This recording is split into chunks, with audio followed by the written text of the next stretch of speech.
At first, this watch appears to be different for BOLDR, more dress, fashion conscious, modern, on trend, rather than super tough and functional. However, the Vogelkop Superb is part of the Safari range with all the features included.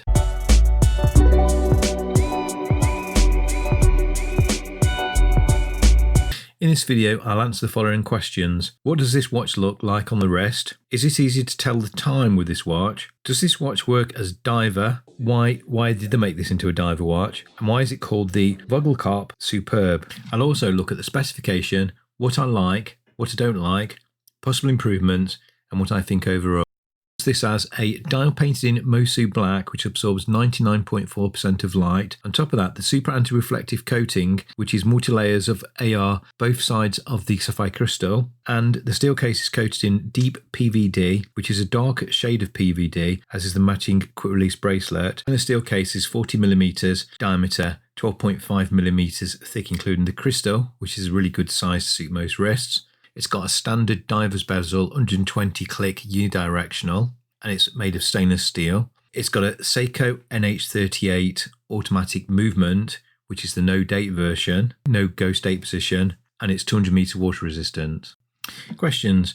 What does it look like on the wrist?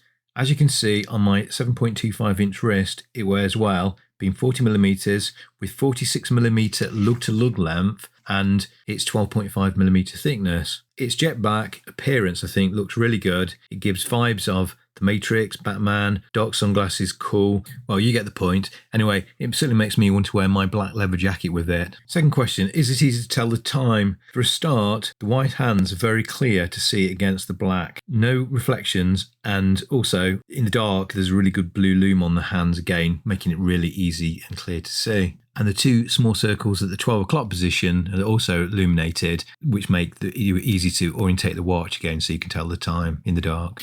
As for working out the actual time, again, that's pretty easy. Obviously, the 12 at the top is defined with the two darts, but we all know where the 3, the 6 and the 9 is. And you'll be surprised, it's almost straight away you can tell the time. Have a go, just look at some photos of the watch and see if you can work out the time. Question 3, so does this watch work as a diver style watch? This type of watch with the blacked out dial and no hour minute markers. They're usually dress style watches, but come on, this is a BOLDR. They make tough water resistant watches. This one also looks on trend. No, you couldn't use it as a diver, an actual diver for going in the water and diving, but who dives anyway? Yes, you can time the pizza in the oven. Just move the two darts to the minute hand, and then you can just count the minutes from there. And the final question, why is it called the Vogelkop Superb? Well, the Vogelkop Superb is a bird which is found in Indonesia that in an elaborate courtship display, males raise their ornate jet black feathers and perform a dance. All you can see is the black and then the two circles, blue circles, which are the eyes of the bird. To quote BOLDR, the BOLDR Safari Vogelkop Superb not only embodies the bird's aesthetic, but its unrelenting determination. What I do like about the watch, so first of all, I start with saying I think the watch itself looks absolutely great. So, it's one of the main things is the look of the watch. But the usual BOLDR, sort of tough, sapphire glass, reliable, a really good workhorse, Seiko movement, etc. So you've got that sort of reliability and everything, and toughness as well. But that's true on all BOLDR watches. The black case and bracelet is this sort of extra dark black with the blacked out dial. It looks great, and having no markings. And then the hands is good contrast. I think sometimes you find in these watches, the hands aren't all that seeable. The hands are really good on this one, really easy to see. You can see that nice movement on the second hand, and it's got quite a lot of anti-reflective coating, so no matter where you are, it's legible and really seeable. The lume is really good. It's got a really nice blue, and again, that is sort of with the two dots at the top, and then when it's blue is like the bird itself that it's based on, which I think is a nice little touch.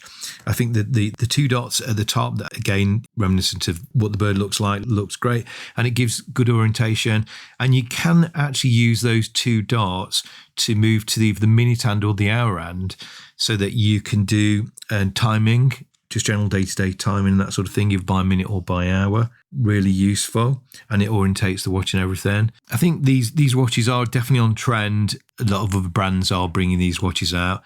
I know Christopher Ward have just bought one of their 12 out with, I think that's got a gold bezel, but again, blacked out dial. They've also bought a one with no markings on as their latest Moonwatch. A few brands doing this sort of thing at the minute. And I've also, just looking around, noticed quite a few people wearing blacked out watches, whether that's because now I've got this one and then you kind of notice it more so, but some of them are just, brands like Casio's sort of big blacked out watches. Some of them are trendy dress watches. And I think this fits a nice category between the two, really. It's a good all-round watch, with its toughness, a bit still that sort of dressy, on-trend look. It looks really great if you're dressed in your blacks and your leather jackets and things as well. I think is really good. It's got a good, reliable Seiko movement, which is the newer version of the NH30A, and that's a no-date one, which is ideal for this watch. The bracelet itself fits really nicely to the watch. It's got quick release, and also there's drilled lug, so quick and easy strap change in. For what I don't like and possibly improvements, anything you might think of quite small to just change it will change the type of watch and the actual look and the aesthetic that BOLDR are trying to do. And I wouldn't want to change that.